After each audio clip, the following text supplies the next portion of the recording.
వసతులు లేక బాధపడుతున్నటువంటి సమయంలో ప్రపంచ మహిళలారా ఏకం కండి, ప్రపంచ స్థాయిలోనే అన్ని దేశ ప్రభుత్వాలపై ఒత్తిడి తీసుకువచ్చి మహిళల చదువును అభివృద్ధి చేయాలని, మహిళలకు ఉపాధి ఉద్యోగ అవకాశాలు కల్పించటానికి విధానాలు రూపొందించి అమలు చేయాలి అని, మహిళలకు ఓటు హక్కు కావాలి పురుషులతో పాటు అని ఈ ప్రధానమైన డిమాండ్లతో ఆనాడు ఆమె పిలుపునివ్వటం, అన్ని దేశాలలో కొనసాగుతున్నటువంటి మహిళా ఉద్యమాలు పోరాటాలలో ప్రత్యేకంగా పాల్గొంటున్నటువంటి మహిళలందరినీ ఆమె ఏకం చేసి కోపెన్హేగన్లో 1910వ సంవత్సరంలోనే ఆమె మహిళల చదువు కోసం, మహిళల ఉద్యోగాల కోసం, మహిళలకు ఓటు హక్కు కోసం ప్రపంచ స్థాయిలోనే పోరాటాలు ఉద్యమాలు కొనసాగించి తీరాలి అని ఆమె పిలుపునిచ్చారు. ఆ పిలుపుని అందుకొని నేటి వరకు అంతర్జాతీయ మహిళా దినోత్సవం జరుగుతూ ఉంది. అంతర్జాతీయ మహిళా దినోత్సవమే కాదు, అంతర్జాతీయ మహిళా దినోత్సవ దశాబ్దం జరిగింది, ఐక్యరాజ్య సమితి నిర్వహించింది. అంతేకాదు 1995లో బీజింగ్లో ప్రపంచ మహిళల 4వ మహాసభ జరిగింది. ఇది చాలా అతి ముఖ్యమైనది. 1910లో క్లారా జెట్కిన్ ఎంత ముఖ్యమైన పిలుపునిచ్చిందో 1995లో చైనాలో జరిగినటువంటి, బీజింగ్లో జరిగినటువంటి ప్రపంచ మహిళల 4వ మహాసభ 12 అంశాల మీద, మహిళలకు సంబంధించిన 12 అంశాల మీద మంచి నిర్ణయాలు చేసి ఐక్యరాజ్య సమితి ఆధ్వర్యంలో అన్ని దేశాల ప్రభుత్వాలకి ఒక రకంగా సూచనలు ప్రతిపాదనలు చేయటం జరిగింది. మహిళల విద్య కోసం, ఉద్యోగ అవకాశాలు కల్పించటం కోసం ఎంత బడ్జెట్ కేటాయించాలి, మహిళా బడ్జెట్ ను కేటాయించమని బీజింగ్ మహిళా మహాసభ డిమాండ్ చేసింది. మహిళలపై జరుగుతున్న అత్యాచారాలని అంతమొందించటానికి, మహిళల చదువుతో పాటు ఇతరత్ర రంగాలలో మంచి నైపుణ్యత పెంచాలి అని, వాళ్ళకి ఈ రోజున కంప్యూటర్ యుగంలో ఈ డిజిటలైజేషన్ లో కూడా వాళ్ళకి స్కిల్స్ పెంపొందించటానికి బడ్జెట్ ఉండాలి అని, అంతేకాదు ఆడపిల్లలు ఎవరైనా అత్యాచారానికి గురైతే వాళ్లను షెల్టర్ ఏర్పాటు చేసి అక్కడ స్కిల్స్ వాళ్లకు ఇవ్వటం ద్వారా స్వతంత్రంగా వాళ్ళ కాళ్ళ మీద వాళ్ళు బ్రతకటానికి ఆ రకమైన అవకాశాలు కల్పించాలి అని బీజింగ్ మహిళా మహాసభ డిమాండ్ చేసింది. పార్లమెంటులో, అసెంబ్లీలో మహిళలకు 33% రిజర్వేషన్లు కావాలి అని డిమాండ్ చేసింది. పోరాటాన్ని కొనసాగిస్తూ వచ్చింది. మన దేశంలో బీజేపీ ప్రభుత్వం 33 రిజర్వేషన్లనైతే మొన్న పార్లమెంటులో అనేక పోరాటాలు ఉద్యమాల తరువాత పాస్ చేసినా కూడా ఆ బిల్లుని అమలు చేయటానికి మొన్న పార్లమెంటు సమావేశాలలో అవకాశం కల్పించలేదు ప్రధానమంత్రి మోడీ గారు. కేవలం రేపు 2029లో వచ్చేటటువంటి పార్లమెంట్ ఎన్నికలలో ఈ రిజర్వేషన్లు ఉపయోగపడతాయి అంటున్నాడు. అసలు ఇప్పటి వరకు ఈ దేశ ప్రజల జనాభా లెక్కను పరిగణలోకి తీసుకోవటం లేదు. రేపు 2021వ సంవత్సరం నాటికే జనాభా లెక్కలు పూర్తి కావాలా, జనాభా లెక్కలతో పాటు కుల గణన కావాలి అని దేశంలో ఆయా రాష్ట్రాలలో డిమాండ్ పైకి వస్తూ ఉంది. మన రాష్ట్రంలో కులగణన కూడా జరిగింది.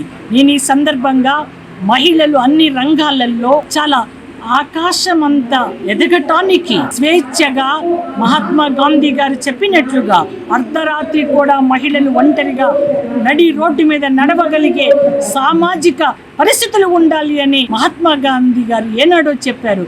వాటిని ఆచరణలో మహిళలు అనుభవించడానికి కావలసినటువంటి చర్యలు రాష్ట్ర కేంద్ర పాలకులు తీసుకోవాలి అని బీజింగ్ 1955 ప్రపంచ మహిళా మహాసభ చేసినటువంటి డిమాండ్ని నెరవేర్చమని కూడా ఈ సందర్భంగా నేను కోరుతా ఉన్నాను.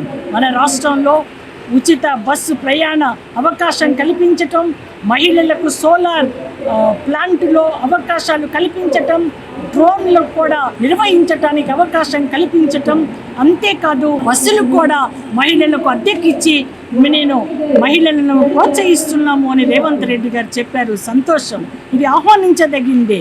అదే సందర్భంగా మహిళలకి ప్రసూతి గర్భిణీతో ఉన్న మహిళలకి పోషకాహార పదార్థాలు అందించడానికి, అట్లాగే వారు ప్రసవిస్తే 12,000 రూపాయలు ఇచ్చేటటువంటి అవకాశాన్ని కూడా ఖచ్చితంగా ఈ రాష్ట్ర మహిళలకు ఇవ్వటానికి ఇప్పుడు జరగబోయే అసెంబ్లీ సమావేశాలలో నిర్ణయం తీసుకోమని నేను రేవంత్ రెడ్డి గారిని కోరుతా ఉన్నాను.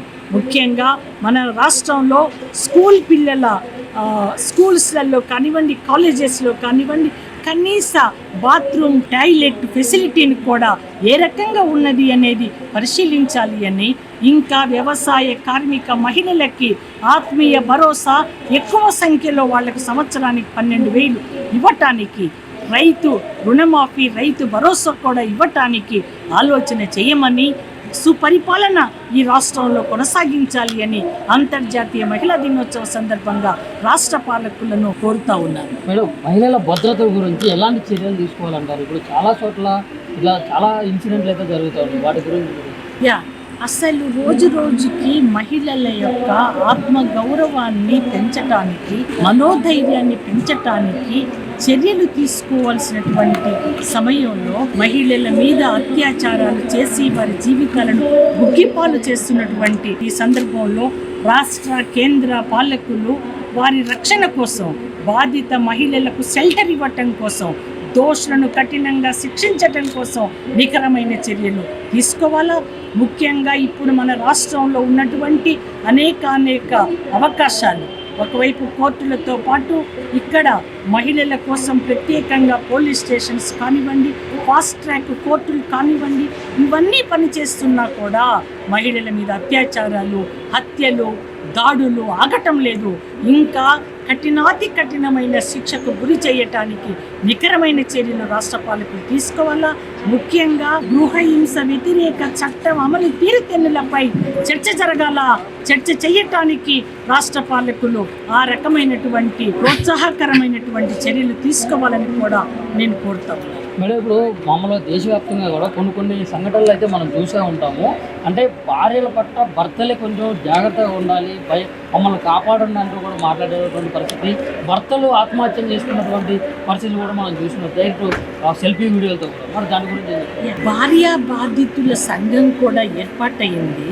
నేను ఇక్కడ ఏమంటున్నానంటే, భర్తలు భార్యల మీద ఎట్లా అవమానపరచటానికి, హింసలకు గురి చేయటానికి ఎట్లా పాల్పడకూడదో, మహిళలు కూడా అదే పద్ధతులలో భర్తలని, ఇతర కుటుంబ సభ్యులైన పురుషులని గౌరవించటంలో కానివ్వండి, పరస్పర సహకారం తీసుకోవటంలో కానివ్వండి, నేర్పుగా ఓర్పుగా వ్యవహరించటం అవసరమని కూడా నేను భావిస్తూ ఉన్నాను. పురుషుల ఆత్మహత్య పాలయ్యేటటువంటి శాతం చాలా తక్కువే అయినప్పటికీ అది సమాజ పరిణామ క్రమంలో ఆ పరిస్థితులు ఎందుకు ఏర్పడుతున్నాయో మనం ఖచ్చితంగా పరిశీలన చేయాలి. ఆడవాళ్ళ మీద జరుగుతున్న అత్యాచారాల రేటుతో పోలిస్తే పురుషులు ఆత్మహత్య చేసుకునే సంఖ్య తక్కువే అయినా దాన్ని ఎవరమో ప్రోత్సహించటానికి వీల్లేదు. మేమైతే ప్రోత్సహించము. పైగా స్త్రీ పురుషుల పరస్పర సహకారంతో, ప్రేమానురాగాలతో ఖచ్చితంగా జీవనాలను కొనసాగించటానికి ఆలోచన చేయటం ద్వారా స్త్రీ పురుషుల క్షేమమే ఈ సమాజ క్షేమంగా భావిస్తాం. ఇప్పుడు మీనాక్షి నటరాజన్ గారి నాయకత్వంలో మరి మహిళలకు పెద్దపీట చేసే అవకాశం ఉందంట తెలంగాణ రాష్ట్రం.